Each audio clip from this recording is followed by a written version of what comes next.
Kalau saya sendiri ketika awal join, saya ingat dulu pas bulan Mei 2017 ya, itu ketika itu saya pas lulus SMA ya, eee, ketika itu masih ada jangka jenjang waktu antara habis tes SBMPTN.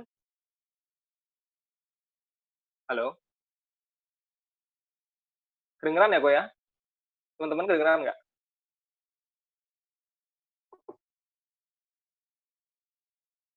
Halo? Oh, sebentar. Ini dengar kok. Ini Wira ke pilih share screen dulu. Wira tolong dimatiin dulu share screen-nya.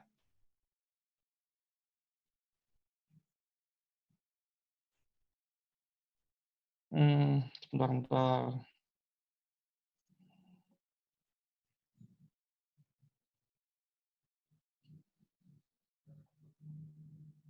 Nah, oke. Lanjut. Ya, oke. Iya, jadi dulu pas, Mei 2017 itu saya ingat ada jangka waktu ketika, selisih dari pengumuman SBMPTN sama jadwal masuk kuliah. Jadi ada jangka waktu di Mei sampai Agustus. Nah, ketika itu saya mikir, "Waduh, ini saya kok nganggur," gitu loh. Coba-coba ah.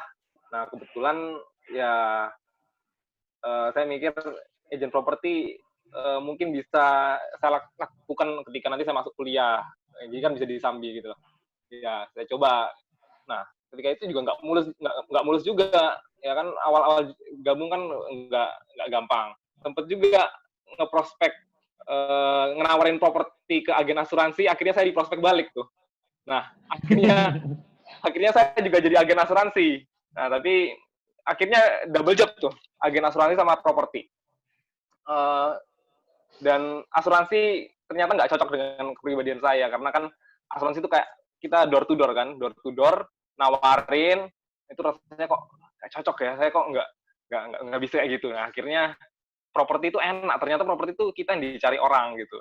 Properti kan kita yang di call, mereka yang butuh barang kita tinggal nyediain aja, dan kita nggak perlu kayak uh, sales panci lah istilahnya, sales panci, sales kecap nomor satu kan nggak perlu. Yang penting kamu ada barang murah, ya that's it. Investor bakal beli dari kamu kayak gitu. Oke. Sebastian kuliahnya di mana nih? Saya di UNER kok. Kebetulan ini semester 6 di akuntansi. Jadi waktu bergabung itu tahun berapa tadi ya? Bergabung di 2017 sini. kok. Berarti semester berapa itu? Semester 1 ya? Iya. Oke, di sini banyak ini yang lagi semester 1, ini ada juga lagi libur semua ya ini ya. Sebastian juga lagi libur ya. Barusan kelar UAS sih kok. Barusan kelar UAS. Ya, sama ini semua juga lagi kelar sama semua, ya? kelar semua, sama. Oke. Wah, banyak banget ya milenialnya kayaknya dari Iya, ini wajah-wajahnya. benar, lagi banyak banget ini kita. Makanya khusus saya datangkan kamu. Oke, kok. Yap. Ini untuk prestasinya sendiri bisa dijelaskan dulu. Nah, sebenarnya awal gabung itu nggak mudah ya, teman-teman. Dulu pas awal gabung itu nggak segampang itu closing. Ketika 2017 itu bukan saya sendiri yang susah closing, ternyata teman-teman kantor juga merasa kesulitan yang sama akhir 2017. Mungkin properti memang lagi turun ketika itu. Saya ingat 7 bulan pertama saya gabung di properti ini, saya cuma punya income 1 juta. 1 juta ini dari deal sewa. Deal sewa respon dari iklan internet. Nah itu benar-benar nguji mental ya di 7 bulan awal. Nah, bulan ke-8 ternyata income double digitnya masuk. Nah, bulan ke-9, 10, 11 kok closing profit itu ternyata gampang ya kalau udah tahu caranya gitu loh. Nah, akhirnya 2018 ya kebetulan lumayan banyak transaksi, ya bisa mencapai top 5 di National XM. Terus tahun lalu, ya mungkin tahun lalu 2019 ini saingannya tambah banyak ya. Akhirnya nurun nih ke jadi top 17 ya gue ya. Oh, tapi tetap masih bagus ya, masih istimewa banget ya. Terutama kamu masih muda banget. Masih muda, tapi sudah top 17 di nasional. Itu luar biasa sih achievement-nya ya. Amin. Betul. Nah, ini kamu sekarang kalau bisa ceritain awalnya dulu itu ya, kamu eh, struggle selama 7 bulan itu kamu sudah melakukan apa aja sebenarnya di waktu 7 bulan itu? Nah, sebenarnya ketika awal gabung sampai 7 bulan pertama itu yang saya lakukan itu kurang lebih sama sama apa yang saya lakukan sampai sekarang kok. Jadi dulu saya diajarin juga oleh leader saya ketika itu bahwa ya nafasnya agent properti ini listing gitu. Kalau kita nggak punya listing, kita mau jual barang apa? Nah, listing juga berperan sebagai daya jual kita. Kalau kita, contoh saya kan mungkin pembeli kenalan-kenalan yang investor pun nggak banyak ya, kok ya. Akhirnya mau nawarin ke siapa kalau kita nggak nyari listing. Kalau kita punya listing, kita yang dicari orang. Uh, nah, habit ngelisting ini yang saya terapkan. Jadi dulu saya targetkan dari awal masuk gitu, saya minimal 30 listing per bulan kok. Oke. Jadi kan sehari satu. Nah, Ya, sehari betul. satu itu dulu itu nggak semudah sekarang. Mungkin sekarang lebih mudah karena skillnya udah lebih bagus ya aku. Dulu mungkin ngetelepon 10 orang baru bisa dapat satu listing. Gitu. Ya, betul. Tapi itu learning by doing. Jadi dalam prosesnya kan kita udah tahu, oh cara dapetin listing kayak gini, terus step-stepnya kayak gini. Akhirnya ya sekarang mungkin presentasi dari telepon dan dapat listing itu lebih mudah sekarang gitu loh. Oke. Nah, tantangannya selama itu, tantangan terberat Sebastian selama 7 bulan itu paling kelemahannya dulu waktu itu merasa di mana tantangannya?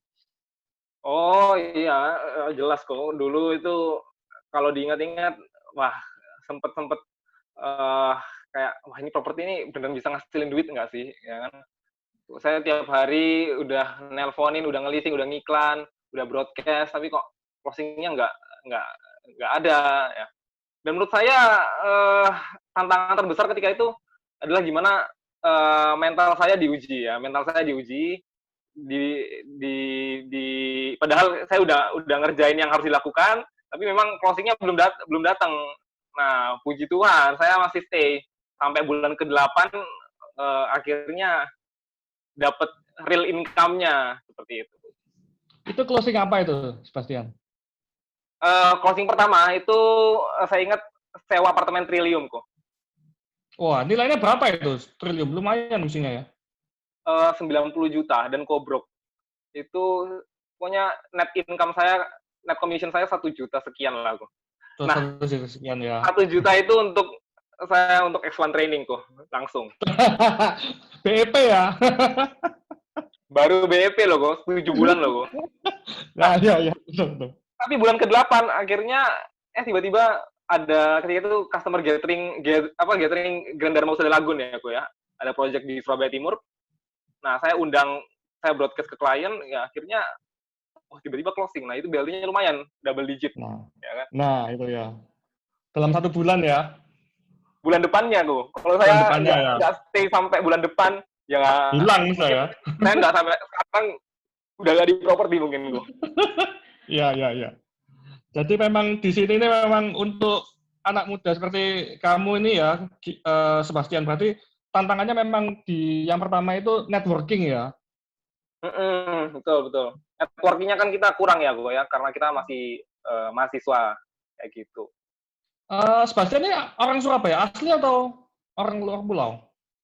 Saya lahir di Surabaya, kecil pernah di Manado, terus sekolahnya di Malang, terus sekarang ke Surabaya lagi. Waduh, pindah-pindah ternyata. Nah, yang dilakukan selama 7 bulan, sebentar, ini saya admit dulu. Nah, selama 7 bulan yang dilakukan itu bisa dijelaskan lebih detail nggak?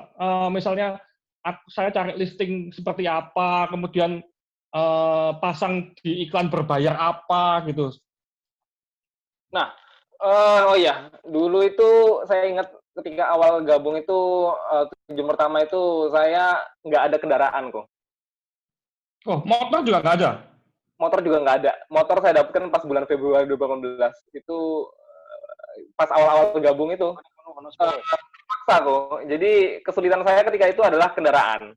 Ya, terpaksa saya mesti ke kantor tiap hari. Saya usahakan untuk buka iklan Jitu-nya Jawa Pos. Nah, kalau kita nelpon rumah, kan kita mesti survei ya, listing rumah. Nah, itu menurut saya agak kesulitan, karena saya mesti kemana-mana, mobilnya kan kurang bisa. Nah, akhirnya saya dulu terkenal spesialis apartemen. Jadi, semua apartemen yang dijual, disewakan ke Surabaya, apalagi Surabaya Timur, itu teman-teman kantor ingatnya, wah, Tan Putra aja. Tan Putra kamu punya apartemen punya saja, punya EduCity. Semuanya tanya ke saya akhirnya. Saya awal-awal itu menguasai apartemen, karena apartemen kan kita nggak perlu survei ya, ya.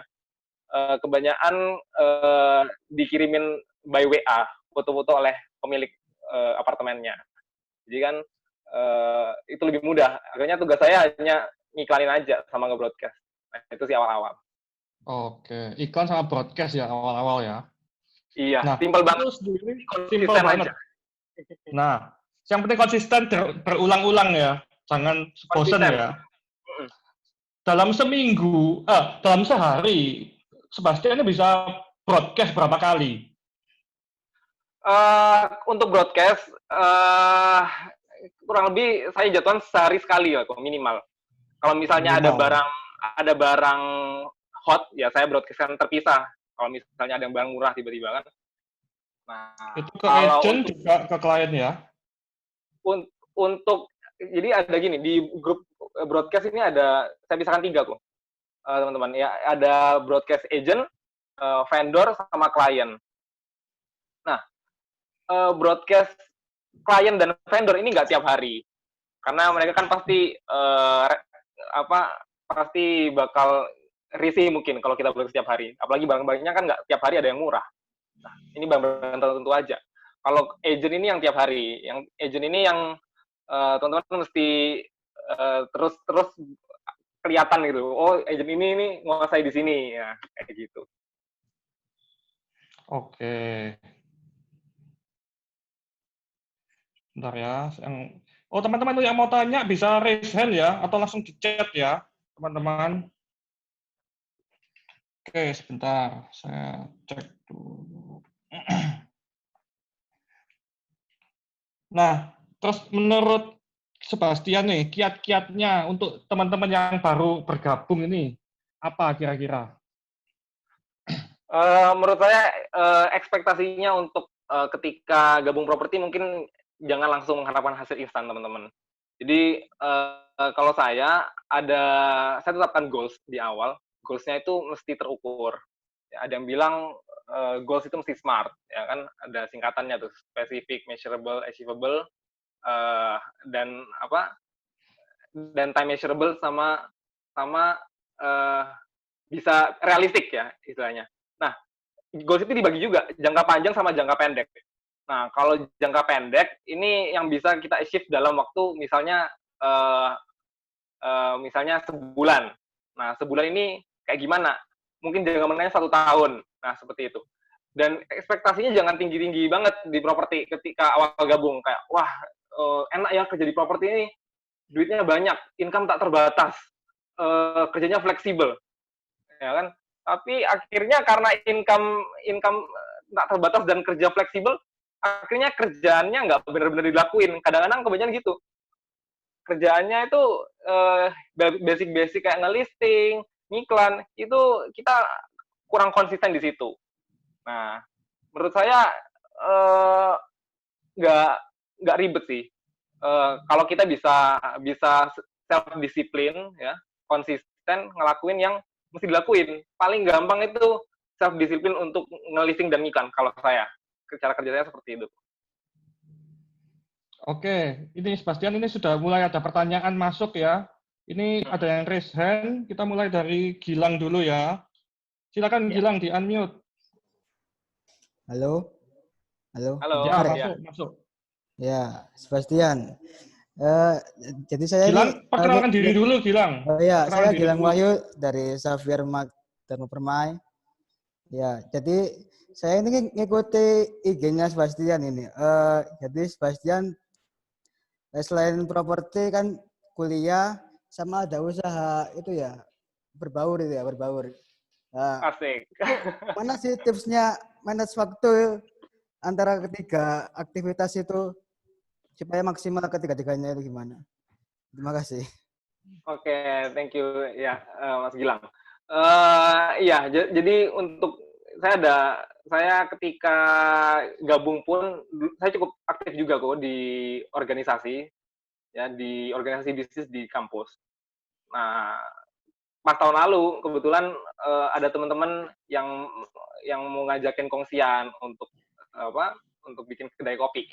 Nah, akhirnya ya nggak apa-apa. Tapi kan ini nggak terlalu ngerepotin saya juga karena saya mesti fokus bahwa kerjaan utama saya adalah properti. Nah, kalau saya sendiri di berbaur kopi yang saya buat sama teman-teman ini, saya bagian finance-nya. Jadi saya ngerekap apa tiap bulannya itu cash flow-nya seperti apa, kayak gitu aja.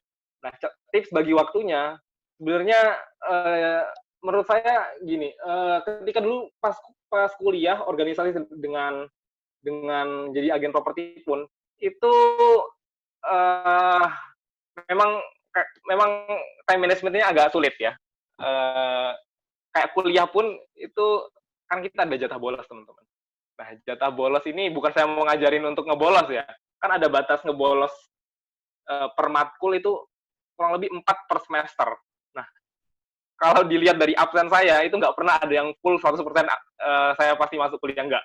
Saya benar-benar maksimalin jatah bolos itu untuk ya istilahnya kalau nggak penting-penting amat ya udah saya nggak masuk kelas gitu. Nah, kalau untuk organisasi sendiri, itu pun nggak terlalu ngerepotin sih, karena ya organisasi kan kita bukan kerja sendiri. Jadi sebenarnya bisa menurut saya. Dan kita kan sehari itu teman-teman 24 jam ya. Kita tidur 8 jam, ada sisa 16 jam. 16 jam itu untuk kuliah berapa jam sih, ya kan? Untuk organisasi berapa jam? Untuk kerja properti berapa jam? Contoh kita ngelisting dan ngiklan pun menurut saya kalau kita mau konsisten ya, mau misalnya kuliah lagi sibuk-sibuknya, kita pasti bisa nyisihkan waktu at least 2 jam. At least 2 jam untuk kita nelpon dan ngiklan. Itu menurut saya pasti bisa dilakukan kalau kita komitmen. Dan saya juga membatasi nongkrong-nongkrong di depan kampus ya. Saya nongkrongnya di kantor sama teman-teman kantor. Jadi karena lingkungan itu menurut saya ngefek juga. Kalau kita ngumpulnya sama teman-teman kampus, akhirnya kita keikutan main game, ngalor ngidul bahasannya. Kalau saya ke kantor, bahasannya kan kerja properti, akhirnya keikutan, gitu sih. Oke. Gilang, sudah cukup untuk atau mau tanya lagi? Oh, tanya lagi ya nih, Gilang ya? Sekali lagi. Oh ya, silakan. Sebastian kan itu pernah KKN ya. Nah, itu gimana itu pas lagi KKN terus ngurus propertinya juga gimana? Apakah nggak sulit gitu? Misalnya aku habis ini KKN juga. Oh iya. Oh, kamu kuliah di mana? Di UNESA. Oh, UNESA. Iya. Oke, KKN sih baru-baru aja sih kemarin, pas Januari. Dan kebetulan pas Januari itu respon juga memang properti memang agak kurang juga pas awal Januari. Dan ya memang 1 bulan itu saya memang nggak bisa terlalu aktif di properti. Gitu. Ya, makasih. Oke, yang selanjutnya Ian ya. Bentar, boleh di-unmute? Ian, silakan. Oke, David, makasih. Iya. Mau tanya sama Sebastian. Jadi kan 7 bulan nih, 7 bulan closing baru bulan ke-8. Nah, setelah bulan ke-8 itu kan closing lagi ya. Nah, itu apa sih yang membedakan selama 7 bulan ini kok jadinya kok setelah bulan ke-8 itu kok mudah, itu sebenarnya apa yang harus diperbaiki gitu loh. Oke, gitu. Oke. Sebenarnya nggak ada yang berubah ya dari bulan awal sampai bulan ke-8 ketika closing itu sebenarnya nggak ada yang berubah. Rasanya itu Tuhan nyuruh saya untuk sabar lah. Sabar, kamu pasti menuai kalau kamu udah konsisten kerja keras. Saatnya pasti akan menuai. Kalau beda cara kerja itu sebenarnya nggak ada. Sampai sekarang cara kerja saya sama. Dari listing iklannya tetap sama. Tapi sekarang saya kebetulan dibantu, saya hire orang untuk bantu kerjaan saya di bagian upload iklan. Karena kan kita di sini kan, apalagi sekarang ini exposure di web portal ini salah satu yang utama. Nah, kalau kita contoh sekarang saya ada 7 website aktif, 7 website portal yang aktif. Kalau saya ngiklanin 20 iklan berbeda, kan 140. Saya nggak mungkin bisa ngiklanin sendiri. Nah, maka dari itu ada asisten saya hire agar saya sendiri bisa fokus di handle klien yang nggak bisa didelegasikan ke orang lain. Nah, tipsnya mungkin agak berubah di situ. Tapi kerjanya tetap sama. Listing dan iklan itu dua hal yang nggak pernah saya lewatkan dari dulu sampai sekarang. Nah, mungkin caranya yang berubah kalau sekarang kayak gitu. Oke, makasih. Oke, selanjutnya Pak Arif ya. Silakan Pak Arif, di-unmute dulu. Selamat malam, Mas Bastian, Pak David. Halo, Pak Arif. Ya, malam. Iya, perkenalkan saya Arif, tim baru dari tim Xavier Max Jerman Permai. Mau mungkin bisa minta bantu sharing ya?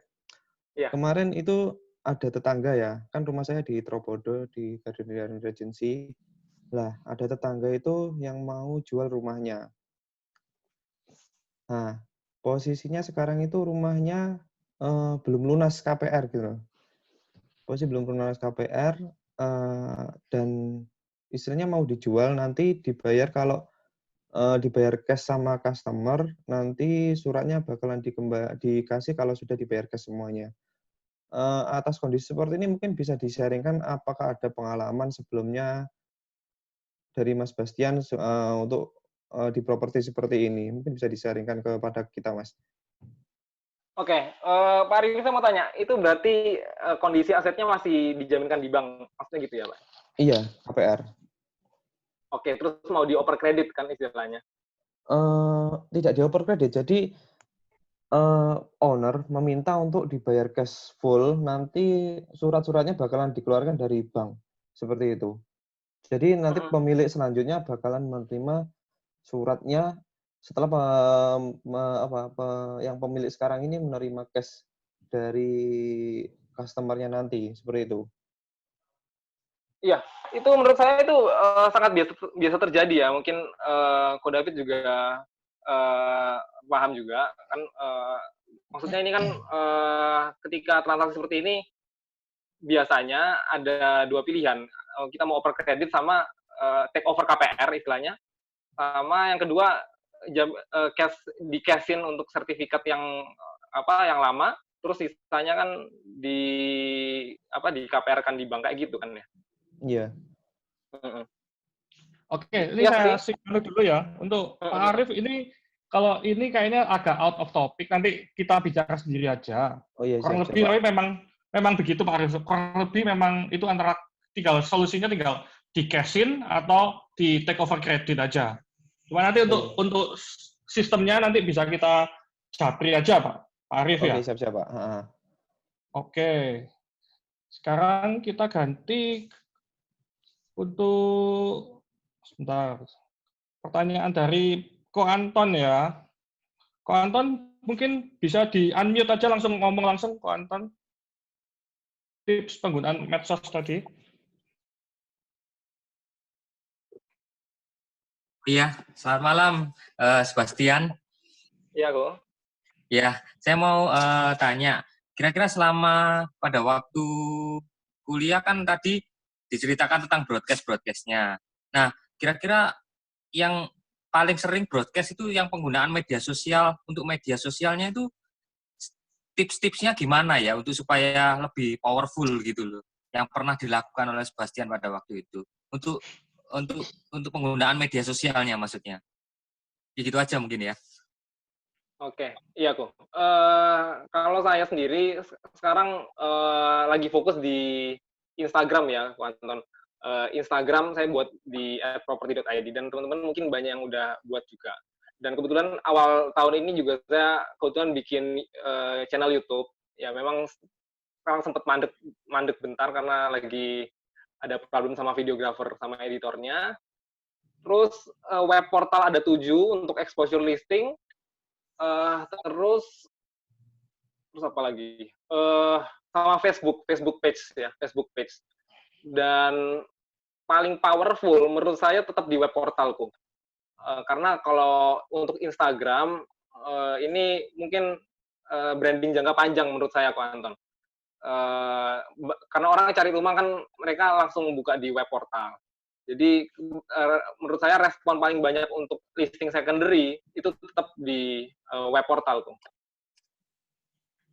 Web portalnya mungkin bisa sebutin, Sebastian, apa aja gitu disiarkan?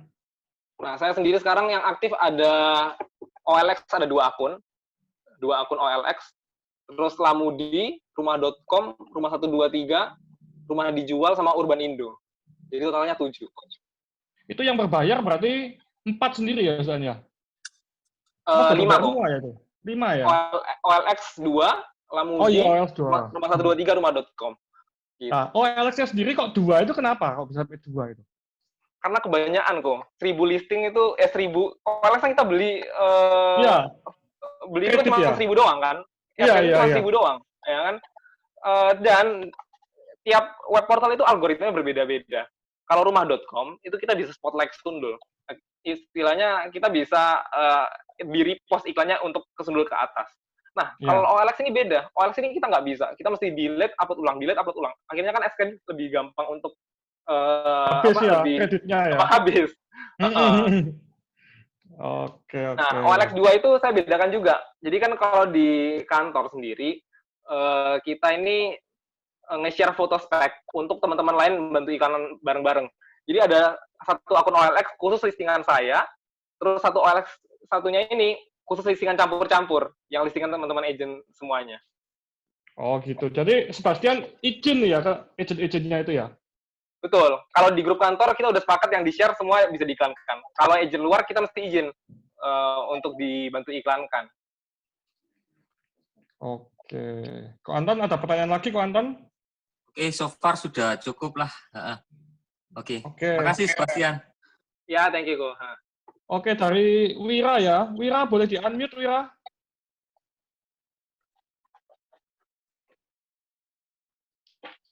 Tadi ada tanya ya, Wira ya? Halo, selamat malam, Ko. Ya, malam, Wira. Ya. Ya, mau tanya, sejauh ini apa yang dianggap tantangan terbesar dalam bercimpung di bisnis properti, Ko? Khususnya ya mungkin kita saat ini juga menghadapi saat-saat seperti ini, kita beralih ke media sosial ya lebih signifikan daripada yang konvensional. Dalam artian kemarin kita lebih mengutamakan face to face, tapi saat ini kita mau tidak mau harus mengikuti perkembangan, beralih dari konvensional ke media sosial. Jadi apa tantangan terbesar dalam bisnis properti yang Ko Sebastian hadapi saat ini, dan kedepannya juga harapannya seperti apa? Ya, oke. Sebenarnya ya, teman-teman, Ko David, saya 2017 sampai 2020 ini 3 tahun join properti, belum pernah ngerasain yang namanya properti naik. Jadi selama saya join, orang-orang bilang, oh properti itu investasi terbaik, investasi yang paling baik dan pasti naik. Tapi 3 tahun terakhir kebetulan saya join, properti lagi lesu. Nah, kita harap benar 2021-2022 ini kalau benar prediksinya orang-orang, ya properti bakal naik lagi. Nah, menurut saya sekarang ini saatnya seleksi agen yang mentalnya kuat sama yang enggak. Karena udah banyak selama 3 bulan terakhir selama pandemi ini, saya memperhatikan banyak yang akhirnya istilahnya imannya goyah, udah nggak jadi agent lagi, malah jualan yang lain-lain. Nah, menurut saya ini seleksi alam, mana agent yang fokus sama agent yang cuma nyoba-nyoba doang. Nah, kalau tantangannya terbesar sendiri, menurut saya yang saya perhatikan itu kebetulan di tim saya ini kan anak-anak UNER semua ini yang join di tim saya juga. Itu yang kurang perform itu kebanyakan kurang bisa disiplin dan motivasi untuk kerjanya masih kurang. Karena kan teman-teman yang masih kuliah banyak kan belum ada kayak gimana ya? Kayak banyak yang masih contoh nggak ada motivasi bahwa kalau misalnya saya nggak jualan ya nggak apa-apa gitu istilahnya. Bulan depan saya masih dikirimin ortu kok ya. Terus saya masih tanggungan ortu, jadi nggak ada motivasi yang jelas untuk beneran dapat duit, nggak ada goals yang terukur. Nah, itu yang saya perhatikan sih kalau dari teman-teman mahasiswa yang kebetulan di tim saya kayak gitu. Nah, tapi nggak semua seperti itu. Banyak juga yang perform karena mereka udah ada target-target sendiri. Mereka mau fight sendiri, mau mandiri sendiri, ya. Karena mereka mau ganti gadget lah istilahnya. Mereka mau ganti laptop yang mau ganti dari motor upgrade ke mobil. Nah, itu ada beberapa yang self motivation-nya kuat. Nah, mereka orang-orang yang seperti ini yang menurut saya bisa perform di kerjaan agent properti kayak gitu. Oke, Wira, ada lagi yang ingin tanyakan? Sudah itu aja dulu kan, nanti nyusul. Oke, ini ada Gilang lagi ya. Gilang tanya lagi nih. Ayo Gilang, silakan. Di unmute dulu. Enggak. Oh, kepencet ya? Pencet Oh, enggak ya. Ian juga tanya ini sudah atau kepencet?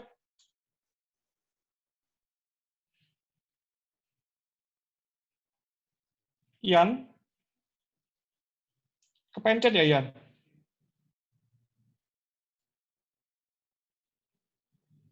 Nggak ada suaranya, Ian. Loh.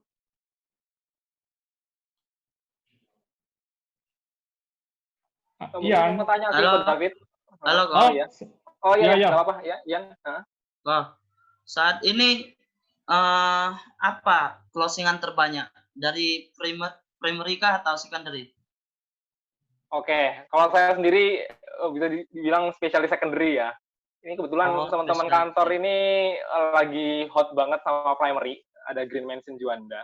Iya, Semua lagi jualan Green Mansion sih. Nah, ini kebetulan di kantor ini secondary-nya ini akhirnya goyah. Ini kita mau bikin event sebenarnya. Kita mau bikin event. Udah closing berapa kok? Saya.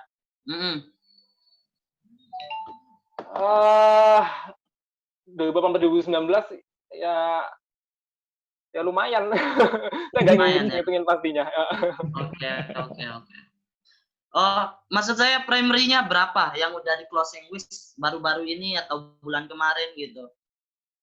Tahun ini aja, Sebastian. Tahun ini ada project apa ya? Eastern Park primary. Closing berapa itu?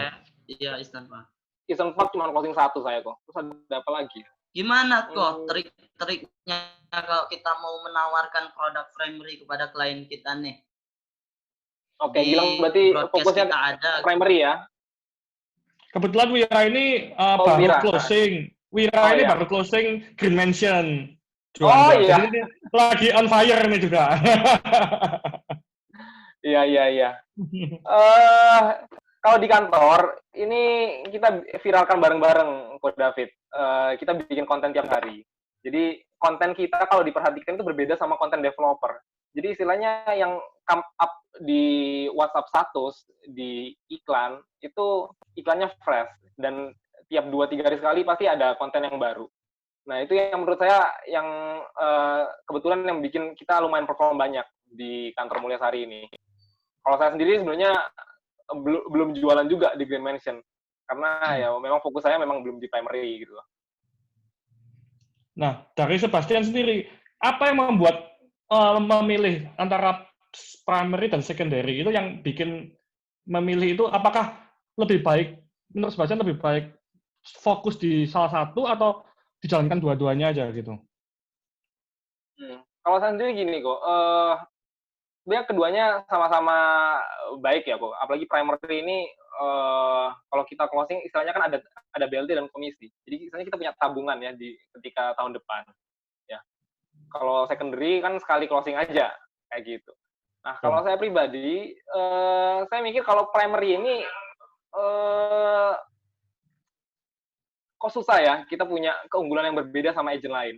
Karena semua agent nawarin produk yang sama. Nah, kalau secondary, ini nggak semua orang bisa disiplin dan konsisten untuk menguasai area. Kayak gitu. Jadi saya milih secondary untuk difokusin selain karena case-case-nya ini benar-benar bisa bikin saya belajar ya. Saya belajar tiap case closing di secondary itu macam-macam kan kok. Ada yang tipe kliennya seperti ini tuh. Nah, itu yang serunya sih di secondary. Nah, primary, teman-teman yang mau fokus primary pun nggak masalah. Ketika baru gabung pun saya fokus primary kok. Karena primary kan ini lebih gampang. Karena kita kan semua dikasih sama developer, kita tinggal cari kliennya aja. Menurut saya untuk teman-teman yang baru gabung di properti, primary ini istilahnya the way to go lah untuk belajar pertama-tama. Oke. Ada lagi yang mau tanyakan teman-teman? Atau mungkin dari Bu Yani mau tanya juga? Atau mau menambahkan Bu Yani?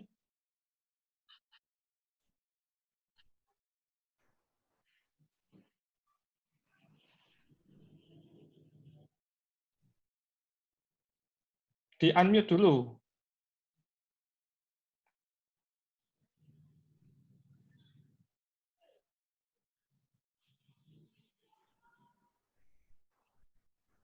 Sebastian, sambil tunggu yang tanya ya.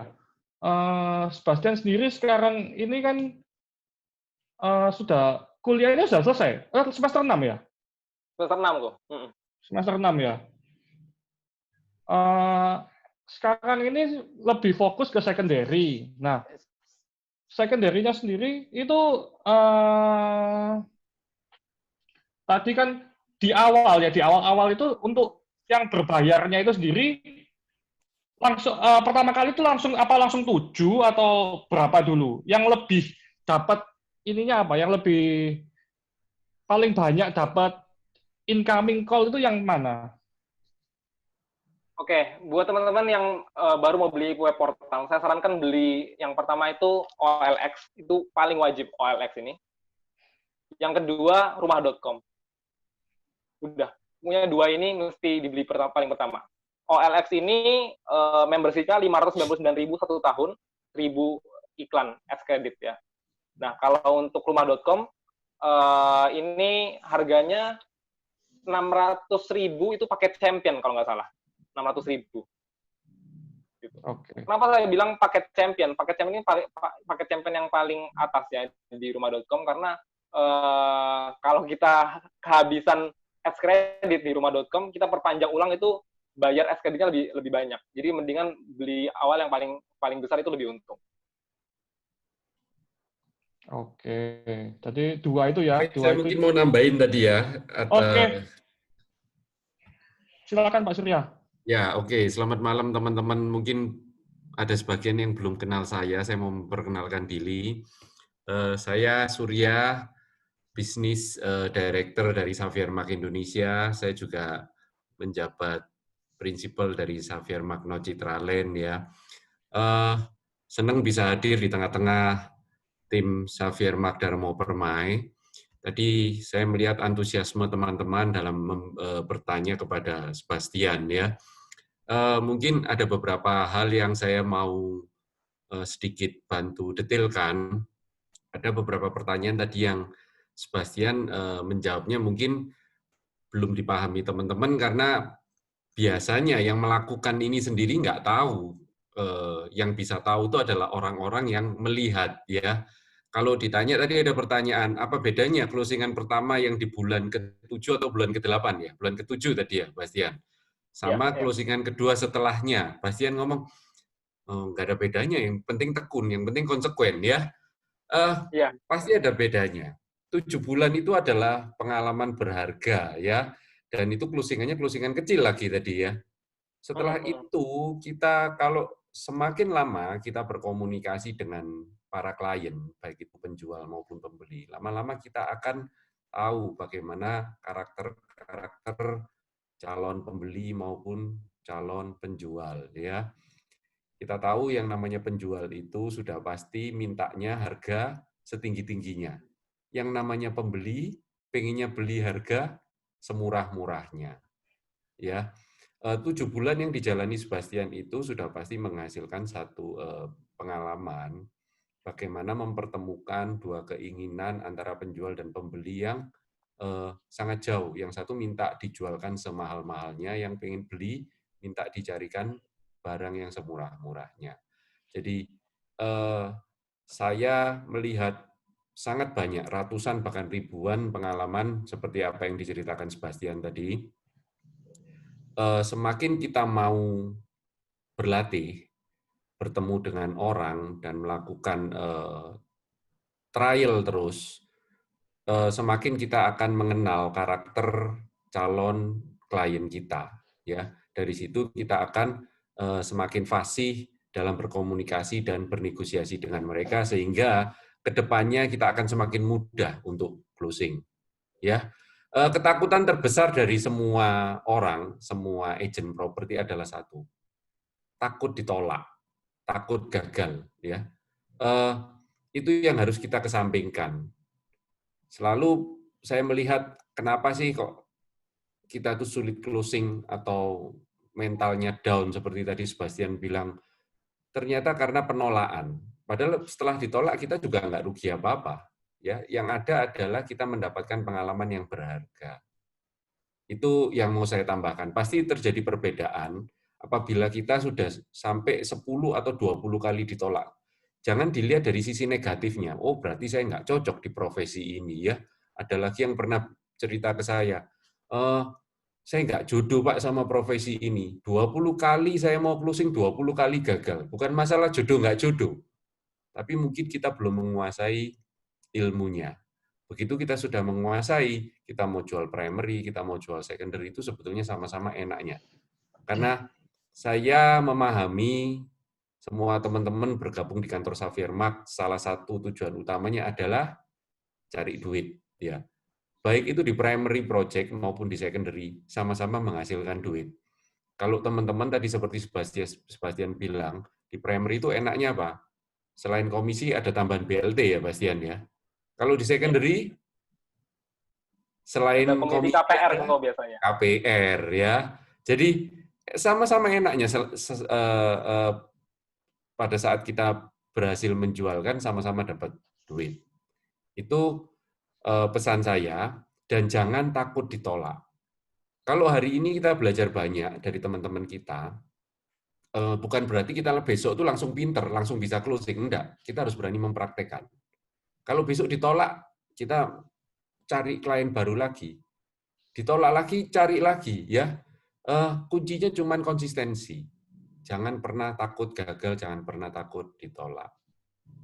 Itu satu hal. Kemudian yang kedua yang mau saya tambahkan, banyak pertanyaan dari teman-teman yang mungkin sedikit kurang memahami, saya bantu detailkan, apa bedanya web portal dengan sosial media. Yang namanya sosial media, itu kurang lebih contohnya adalah Instagram, Facebook, ya. Sebetulnya WhatsApp itu termasuk di sosial media. Sosial media itu adalah media-media digital atau aplikasi yang memang diperuntukkan untuk bersosialisasi. Bersosialisasi itu apa sih? Ya, berkomunikasi, berteman, ya, ngobrol, mengakrabkan diri di dunia maya atau di dunia online. Sifatnya adalah karena kita sering nongkrong di situ, lama-lama terjadilah komunikasi antara orang yang dikenal dengan orang yang tidak dikenal. Sedangkan kalau web portal itu base-nya based on search engine. Istilahnya adalah Google ya. Jadi bedanya apa Pak? Kalau orang itu nyari web portal dengan dia melihat iklan kita di sosial media. Kalau hari ini menurut algoritma, orang itu lebih lama online di sosial media. Ini contohnya Gilang. Ini banyak banget anak milenial. Saya yakin yang milenial ini sehari-hari nggak mungkin nggak buka sosial media, baik itu Instagram maupun Facebook. Facebook itu mungkin umurnya lebih senior ya. Instagram lah mungkin ya, atau TikTok sekarang. Nah, begitu kalian ini buka sosial media, secara tidak sengaja nongollah iklan-iklan propertinya Sebastian. Kalau Sebastian melakukan posting iklan di sosial media atau di Instagram. Sedangkan kalau orang menemukan iklan itu di web portal, itu caranya beda. Memang dia yang niat browsing di Google, ngetik, dicari apartemen 1 miliar di Surabaya Timur. Keluarlah iklan kita. Bedanya adalah begini, pada saat kita buka-buka sosial media, Instagram atau Facebook, kita pertama nggak niat beli properti. Tapi begitu nongol iklan kita, waduh, propertinya kelihatannya cantik ya, interiornya keren ya, harganya kok murah, bisa dicicil lagi lah. Mulai timbul ketertarikan si calon klien. Sedangkan kalau di web portal, memang orang yang sudah niat cari, sehingga dia ngetik di search engine atau di browsing ya, di browser, dicari apartemen 1 miliar Surabaya Timur. Nah, ini teman-teman mudah-mudahan semakin paham bahwa awalnya orang yang tidak tertarik terus melihat iklan jadi tertarik beli, atau orang yang sudah niat beli kemudian browsing di Google untuk mencari iklan. Ini perbedaannya, teman-teman. Jadi saya kalau selalu menjelaskan ke teman-teman itu adalah wants dan need. Need itu memang butuh, wants itu pingin. Ya, seringkali kita tuh ganti handphone karena pengen apa karena butuh?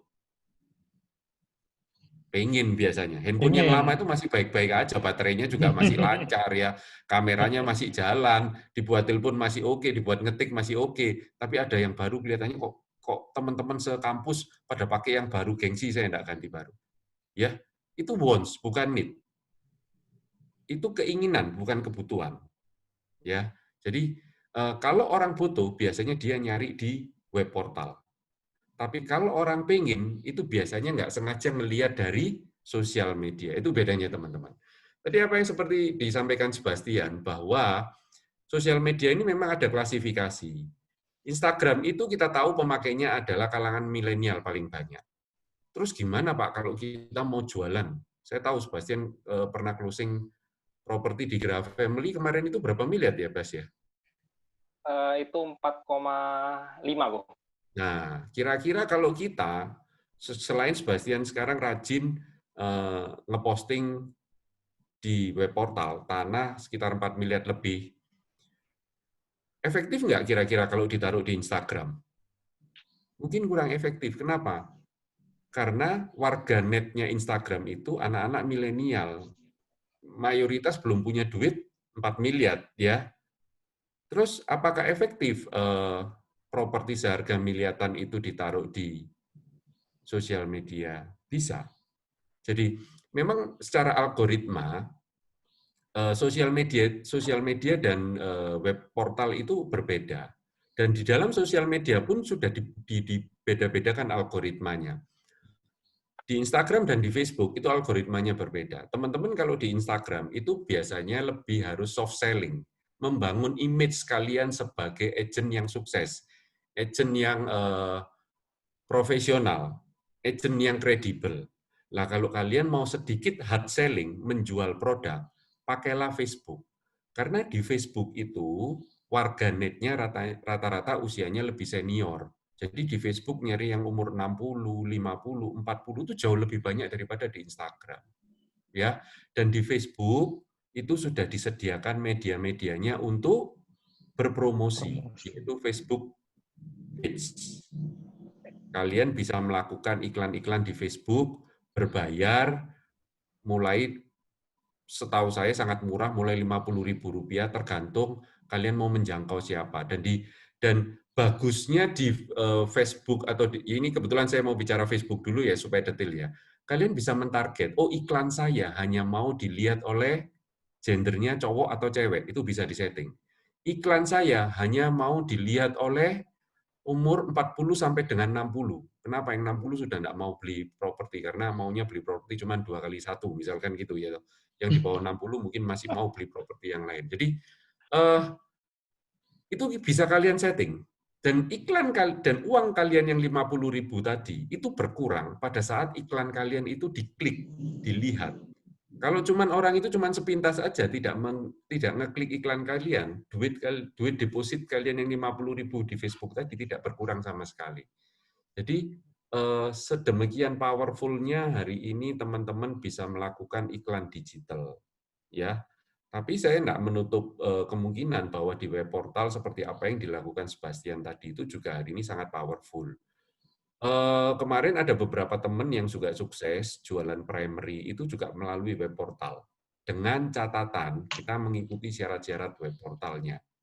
Seperti yang saya tahu Rumah 123 itu bisa diposting rumah primary apabila sudah ada rumah contohnya, ya. Jadi real, foto rumah diposting di Rumah 123 ternyata responnya sangat ramai. Tapi di OLX juga bisa. Tapi kalau project primary itu belum ada rumah contohnya, yang ada hanyalah gambar 3 dimensi, biasanya di brosur-brosur itu kan ada gambar 3D-nya ya, atau kalian dikirimin file dari lead agent atau dari developer gambar 3D-nya. Gambar 3D ini nggak bisa diterima oleh Rumah 123. Kalau rumah.com saya belum tahu apakah bisa diposting gambar 3D. Tapi kalau di OLX, seingat saya bisa diposting gambar 3D. Ya, jadi ini pesan saya, terutama buat teman-teman yang usianya masih jauh lebih muda dibanding saya dan masih tergolong milenial. Explore-lah media-media ini semaksimal mungkin supaya kalian bisa memanfaatkan kelebihan-kelebihannya sehingga menghasilkan respon semaksimal mungkin. Hari ini agent properti itu jauh lebih gampang dibanding 20 tahun yang lalu Bu Yani ya pada saat itu sebagai agent properti, karena waktu itu mau beriklan aja biayanya mahal dan butuh proses yang jauh lebih lama. Pesan saya setelah mendapatkan respon, jangan pernah takut ditolak, jangan pernah takut gagal. Awalnya kalian harus berani mulai konsisten, dan di dunia ini kita itu sebagai entrepreneur, teman-teman jangan pelit-pelit untuk berinvestasi. Seperti tadi Sebastian bilang, saya punya 7 web portal. Itu keluar duitnya lumayan ya, Sebastian ya. Tapi saya tahu hasilnya juga sangat lumayan. Jadi worth it banget lah beli 7 web portal tadi dengan hasil yang dihasilkan dalam 1 tahunnya. Itu yang mungkin saya bantu lebih mendetilkan. Mudah-mudahan bermanfaat buat teman-teman semua ya. Silakan dilanjut. Oke, terima kasih Pak Surya. Sangat bermanfaat sekali ya. Saya sudah semakin mendetil ya. Nah, oke, sekarang Sebastian, ini lanjut dari Rainer ya. Rainer ini mau bertanya ini. Oh iya. Silakan Rainer. Ya, halo Go, Sebastian. Iya, Rainer. Ya, ini aku cuman mau tanya aja. Kan aku juga kebetulan juga lagi kuliah, ini baru selesai semester 2. Kalau kita sebagai mahasiswa, masih pelajar gini kan mungkin kesulitan pertama itu biasanya di networking ya. Kita tahu sendiri lah, teman-teman kita juga kan nggak mungkin umur segini juga cari properti, kecuali orang tuanya. Buat makan aja sebulan, uang bulanan cukup aja udah bersyukur kadang. Itu mungkin dulu, Coach Sebastian, apa yang pertama kali dilakukan untuk bangun networking ini? Iya, kalau seperti tadi Ko Surya juga bilang, kalau medsos ini lebih ke self branding untuk saya pengalaman ini 3 tahun untuk ngerekrut sih di teman-teman agent di tim saya sendiri. Mereka tertarik jadi agen gara-gara ngeliatin saya ngeposting terus tentang properti. Nah, mereka akhirnya kepo, akhirnya buat tim lewat exposure secara perlahan di Instagram. Nah, kalau untuk prospek dari closingan dari circle 1, istilahnya teman-teman sendiri, itu sejauh ini lebih sedikit ya. Menurut saya lebih sedikit dibandingkan dengan kita closing dengan sebagian besar justru 90% postingan saya menurut saya yang nggak saya kenal karena dari web portal semua kebanyakan. Nah, kalau media sosial saya rasa self branding secara soft selling seperti yang Diko Surya bilang. Karena kita kan sekarang konten digital ini kan mesti lebih kreatif ya. Kita posting rumah pun rasanya udah mulai ke standarisasi bahwa foto rumah harus bagus. Ya. Terus ada juga kita istilahnya bikin video home tour.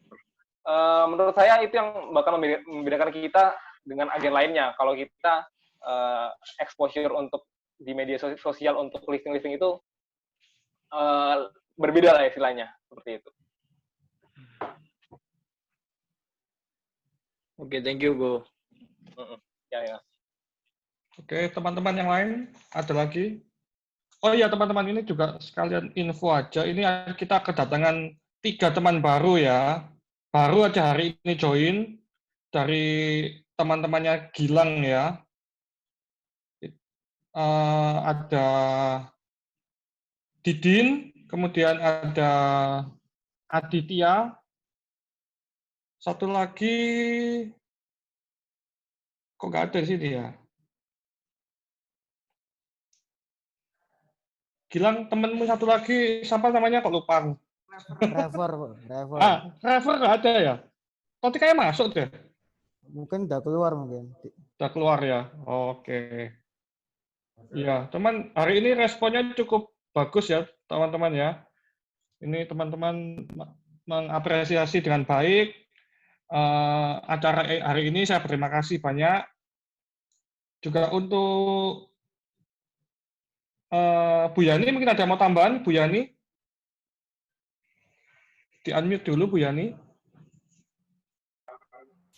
Ya, saya sangat bersyukur sekali ya. Terima kasih untuk kehadirannya ini ya, Sebastian ya, yang masih muda tapi luar biasa. Juga buat Bapak Surya ya, yang telah memberi penjelasan dengan gamblang ya.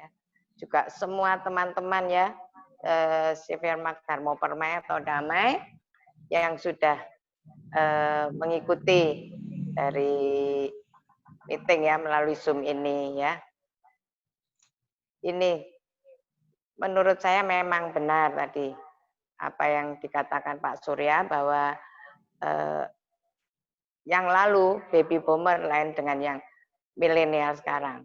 Di sini saat ini lebih sangat bagus sekali gitu teman-teman.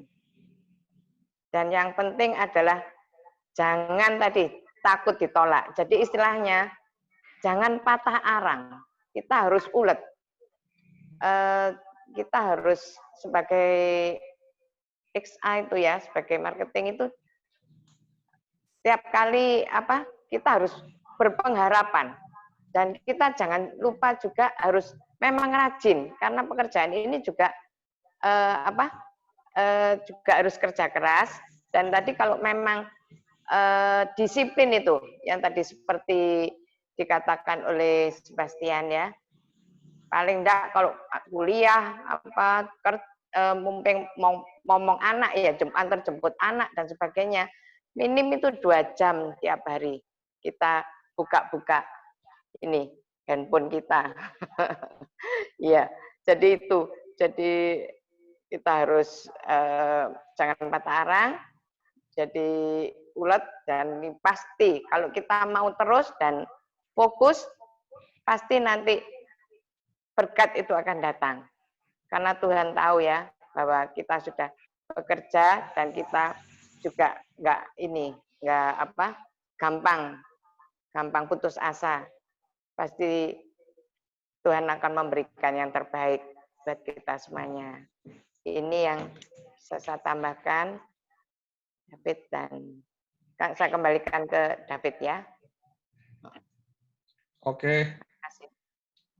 Terima kasih Bu Yani. Oke. Ini masih ada lagi yang mau bertanya. Ko Anton, silakan Ko Anton.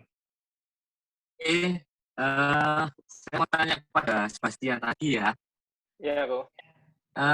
Kira-kira tadi kan diceritakan bahwa prosesnya dari pertama gabung sampai 7 bulan ini kan masih belum closing istilahnya gitu ya. Terus kira-kira bagaimana supaya kan di tengah-tengah proses itu kan kadang-kadang kita masalah bahwa waduh kok susah ya mendapatkan closingan, kok rasanya kok naik turun gitu loh istilahnya, menyemangati diri sendiri. Nah, bisa ceritakan kira-kira pada 7 bulan pertama itu prosesnya Sebastian untuk kira-kira termotivasi itu gimana supaya oh ya 7 bulan walaupun penantian itu 7 bulan kadang-kadang mungkin lagi down terus kemudian termotivasi kembali, dan kira-kira motivasinya apa supaya tetap bisa konsisten gitu. Oke, iya. Dulu itu, oh iya, dulu itu saya bisa stay sampai sekarang itu gara-gara peran leader juga ya di kantor. Istilahnya, ya saya sering down ya ketika itu ngeraguin bahwa profesi ini benar-benar bisa menghasilkan uang apa enggak.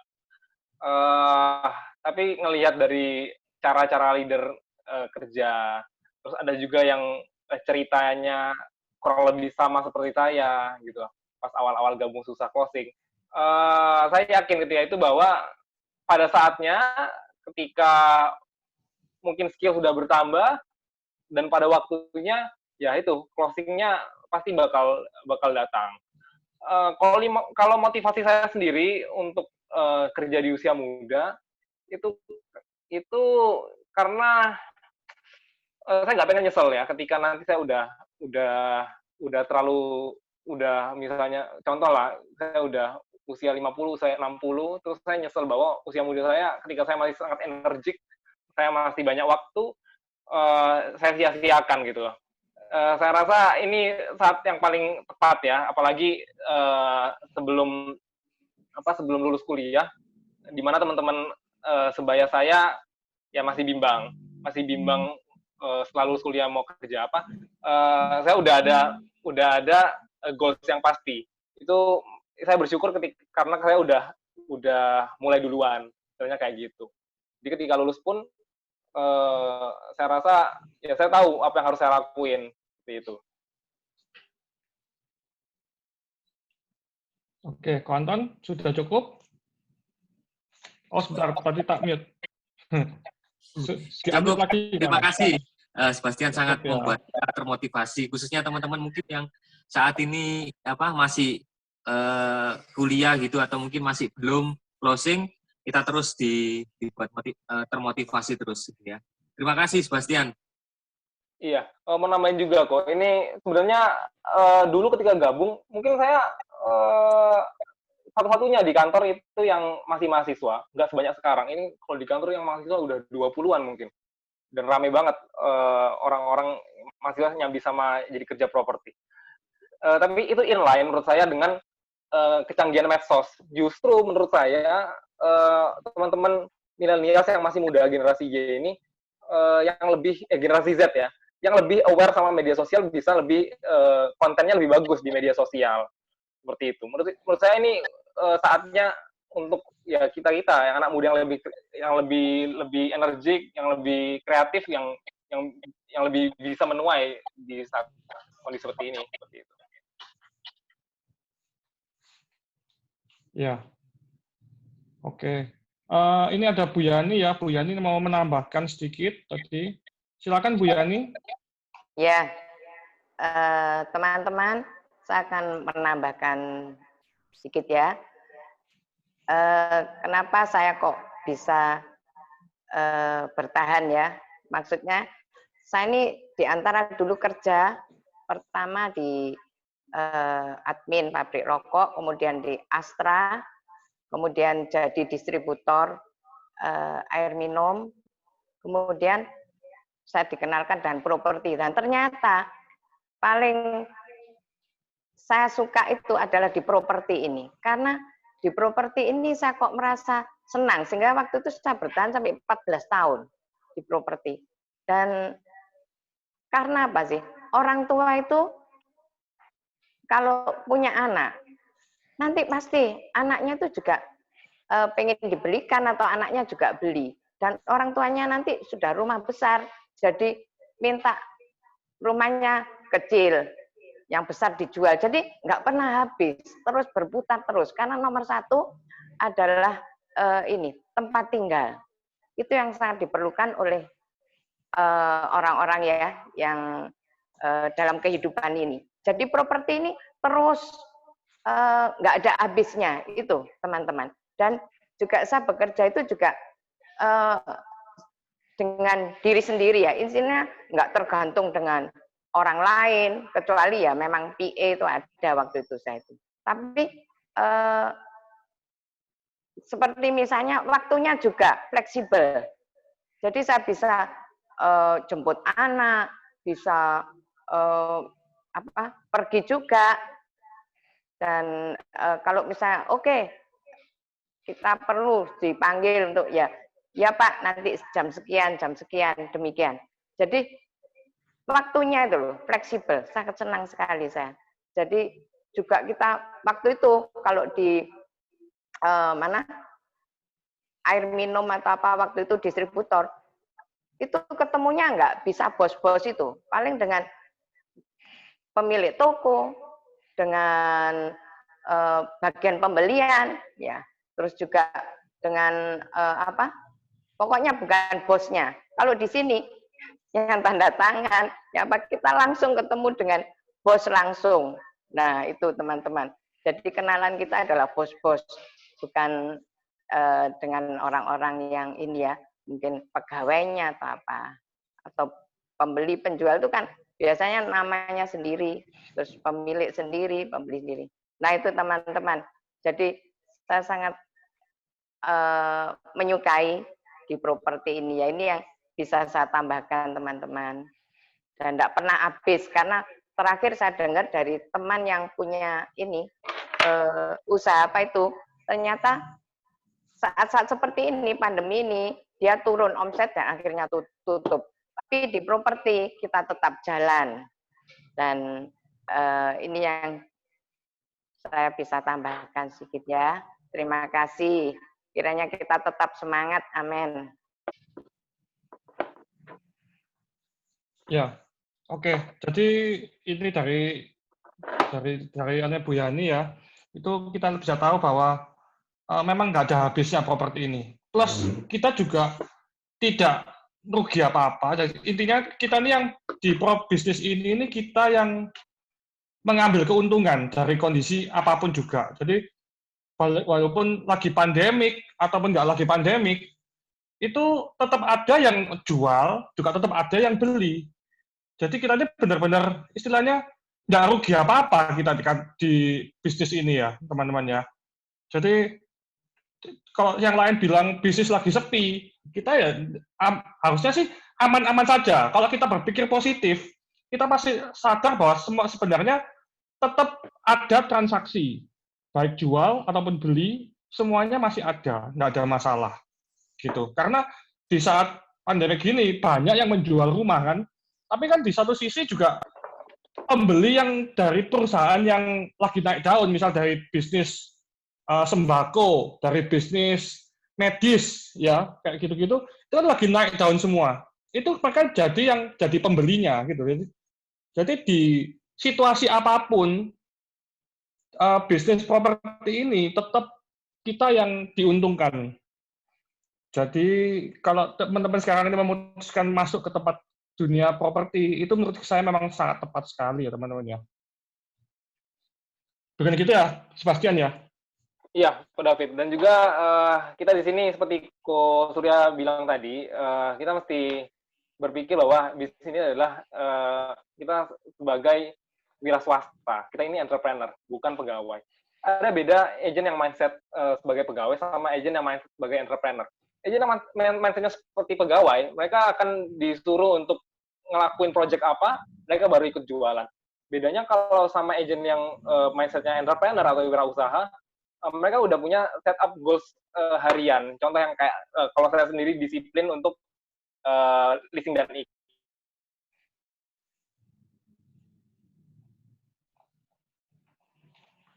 Halo? Terputus.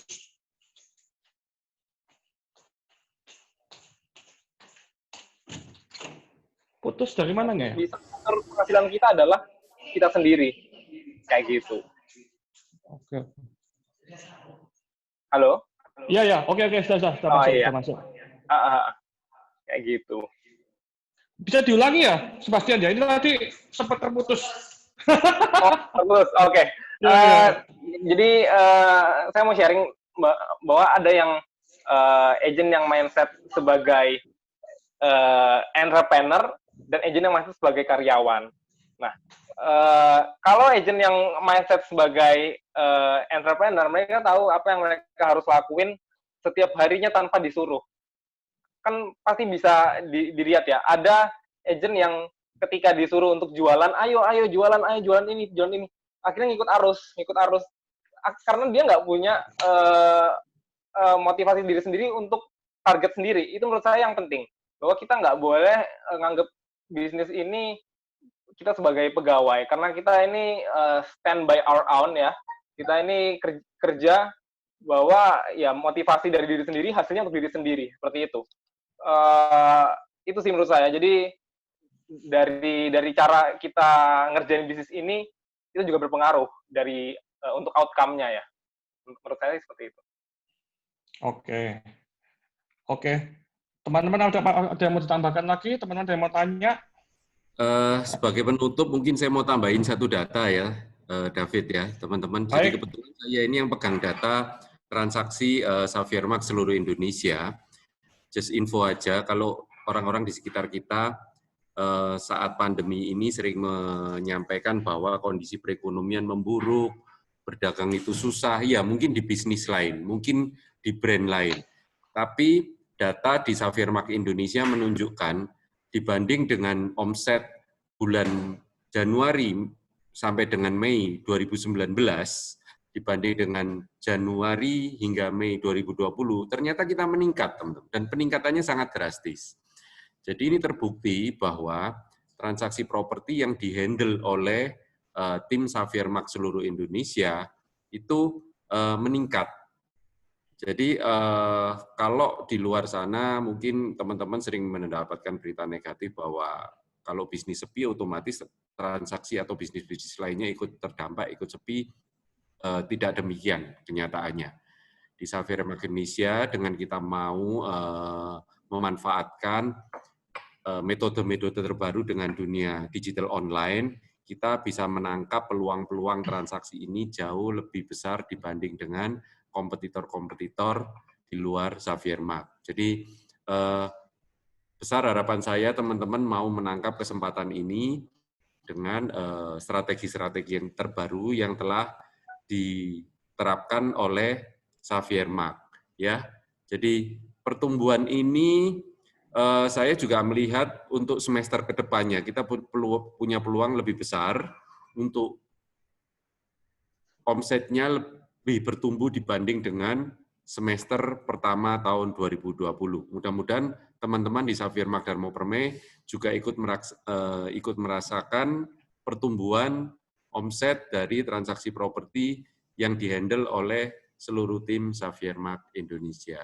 Terima kasih, itu David data dari saya ya. Oke, baik. Terima kasih Pak Surya. Oke, saya rasa untuk meeting hari ini sudah cukup ya. Jika teman-teman ada lagi yang mau menanyakan, nanti bisa kontak ke Sebastian langsung, nggak apa-apa ya Sebastian ya? Ya, biar bisa kobrokan kok. Itu bisa kobrokan. Oke. Nah, kebetulan nih, ngiklan juga nih kok. Ini kebetulan minggu depan saya ada buat event sama teman-teman Mulyasari, parade rumah khusus yang rumah 1M-an. Ya. Jadi ini kita mau ngundang klien gitu untuk kita presentasi secondary 1M-an di masa sekarang. Karena kan mungkin kita ngelihat yang 1M-an ini yang first time buyer masih banyak nih sekarang. Jadi kita mau fokuskan di rumah 1M-an, bahwa di Surabaya juga 1M-an juga dapat rumah yang bagus kayak gitu. Oh, nanti sistemnya gimana Sebastian? Ini open house online atau gimana? Kalau untuk yang event kita nanti itu kita bakal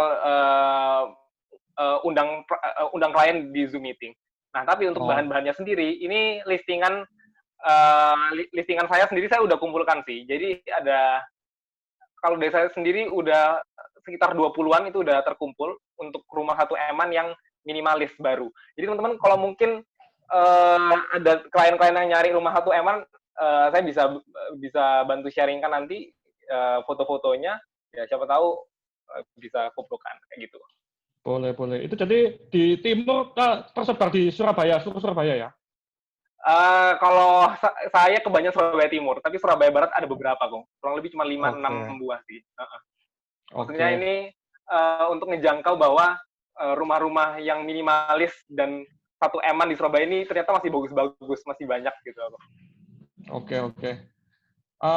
Sebastian bisa di-share IG-nya apa IG-nya biar teman-teman ini bisa di-follow juga.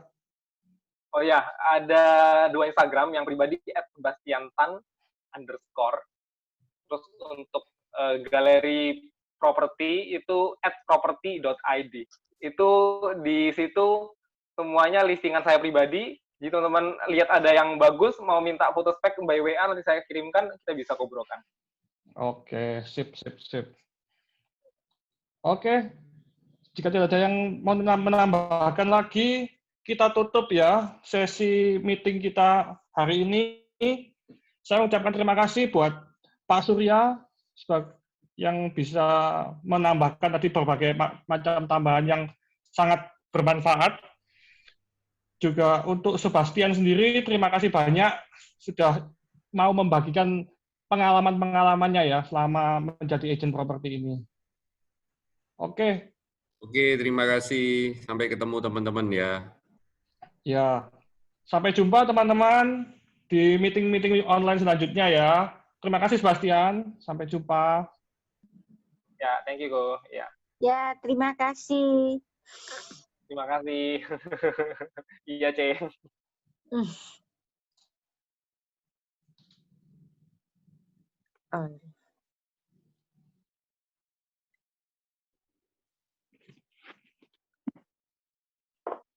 Belum dipatiin.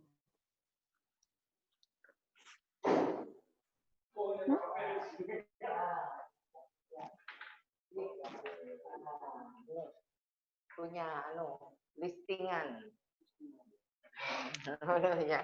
Yang